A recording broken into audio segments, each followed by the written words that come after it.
Thiruvananthapuram കൊച്ചുവേളിയിലെ industrial ഏരിയയിൽ വൻ തീപിടുത്തമുണ്ടായി. ഇന്ന് പുലർച്ചെയോടെയാണ് പ്ലാസ്റ്റിക് കമ്പനിയിൽ തീപിടുത്തമുണ്ടായത്. 20ഓളം ഫയർഫോഴ്സ് യൂണിറ്റുകൾ എത്തി തീ അണയ്ക്കുകയായിരുന്നു. സ്ഥാപനത്തിന്റെ ലൈസൻസ് ഇല്ലായിരുന്നുവെന്ന് അധികൃതർ അറിയിച്ചു. പ്ലാസ്റ്റിക് വസ്തുക്കൾ റീസൈക്കിൾ ചെയ്യുന്ന പോളിമേഴ്സ് പവർ പാക്ക് എന്ന സ്ഥാപനത്തിൽ പുലർച്ചെ 3 മണിയോടെയാണ് തീപിടുത്തമുണ്ടായത്. അപകട കാരണം വ്യക്തമല്ല.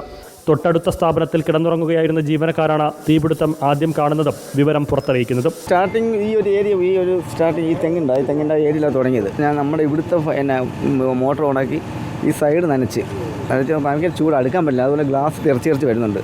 തീപിടുത്തമുണ്ടായ സ്ഥാപനത്തിന് സമീപം പെട്രോൾ പമ്പും കെമിക്കൽ, പേപ്പർ, ഫർണിച്ചർ കമ്പനികളുമുണ്ട്. ഈ ഇടങ്ങളിലേക്ക് തീ വ്യാപിക്കുമോ എന്ന ആശങ്കയുണ്ടായിരുന്നുവെങ്കിലും ഫയർഫോഴ്സിന്റെ സമയോചിത ഇടപെടൽ മൂലം വൻ അപകടമാണ് ഒഴിവായത്. പുലർച്ചെ ശക്തമായ മഴയുണ്ടായിരുന്നതും അപകടത്തിന്റെ തോത് കുറയാൻ സഹായകമായി. തീ പൂർണ്ണമായി നിയന്ത്രണ വിധേയമാണ്. അടുത്തോട്ടൊന്നും വ്യാപിച്ചിട്ടില്ല. ഇതിനകത്ത് തന്നെ ഒതുക്കുന്നതിന് നമുക്ക് സാധിച്ചിട്ടുണ്ട്. ഫസ്റ്റ് 1 hour ഭയങ്കര ക്രിട്ടിക്കലായിരുന്നു. ഭയങ്കര ഭീതിജനകമായ ഒരു അന്തരീക്ഷമായിരുന്നു. ഇത് രക്ഷപ്പെട്ടെന്നോണം പറയാം. 140 ഗ്യാസ് കമ്പനിയുണ്ട്, ഇപ്പുറത്തെ ഫുഡ് കമ്പനിയാണ്. ഇതിൻ്റെ ബാക്കിൽ റോഡ് സൈഡിൽ മറ്റേ CNGയുടെ യൂണിറ്റ് ഉണ്ട്. റോഡിലുള്ള യൂണിറ്റുകളൊക്കെ ഗ്യാസ് ഹൗസൊക്കെയാണത്. അങ്ങോട്ടെങ്ങാനും പോയി കഴിഞ്ഞാൽ ഒന്നും പറഞ്ഞിട്ട് കാര്യമില്ല. പിന്നെ ഇവിടെ ഒന്നും നിൽക്കത്തില്ല.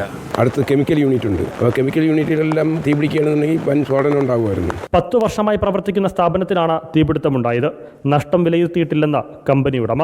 ഒരുപാട് വസ്തുക്കളുണ്ടായിരുന്നു. അത് കുറച്ചെല്ലാം എത്ര രൂപയുടെ നഷ്ടമാണ് നിങ്ങൾ കണക്കാക്കുന്നത്? കാരണം പൂർണ്ണമായും കത്ത് നശിച്ചു. അതൊക്കെ പിന്നീട് വാല്യുവേഷൻ നടത്താം. അതേസമയം സ്ഥാപനത്തിന് ലൈസൻസോ സുരക്ഷാ സംവിധാനങ്ങളോ ഉണ്ടായിരുന്നില്ലെന്ന് ഉദ്യോഗസ്ഥർ വ്യക്തമാക്കി. റിപ്പോർട്ടർ, തിരുവനന്തപുരം.